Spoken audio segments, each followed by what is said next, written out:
it's frustrating when you're doing great work. You're producing really inspiring and meaningful content, and you put it out and nobody listens. Like, what do you do then?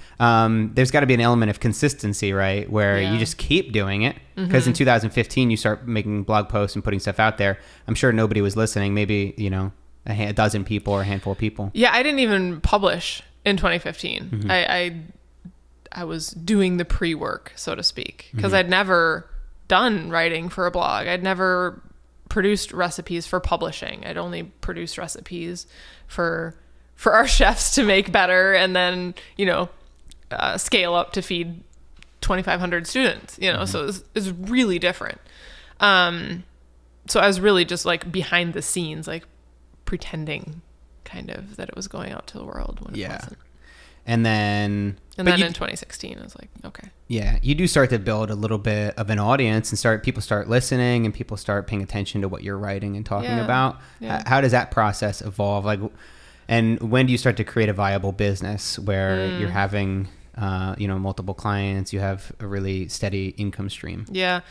So it's been live for 1.5 years now. And I'd say within the last 9 months, I've kind of been like, okay, this is on the trajectory that it needs to be on. Because I had virtually no overhead, it was technically, in the black in the business, but you still had like your living costs and all that stuff, like food. Right. Exactly. Rent. So the business was technically solvent right away, but not my life. So yeah, within the last 9 months or so, it's been like, okay, like this is the correct trajectory. Whatever I'm doing, whatever levers are getting pulled with posting and social media, it's working well enough to where, hopefully within this next year, I'll have my replacement income there. But like, I fully intended on it taking 2 years. So yeah. I think that's actually, you should at least set an expectation that things aren't going to pop off within 2 years or within a year. Yeah. Sorry. Yeah, go ahead. Some of the best advice I got actually was from Josh. And he was like, don't focus on making money.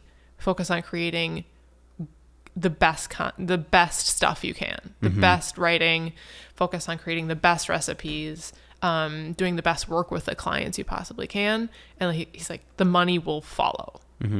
Yeah, I might have had the same conversation with Josh. Really. He probably has it with lots and lots of people because it's such solid advice. Yeah. And so every time, I get a little apprehensive about like, oh God, income stream, not there. I'm like, just go back and focus on writing more, doing some more recipes and getting, work out into the world. It's also nice to know that other people are doing it. Like if there's there's thousands and thousands of nutritionists that make a living online. Totally. So it's possible. Yep. And if you really believe in the message that you're putting out there and you believe that you've got a little bit of a different approach, a unique approach to it, then I really feel like it's a matter of time.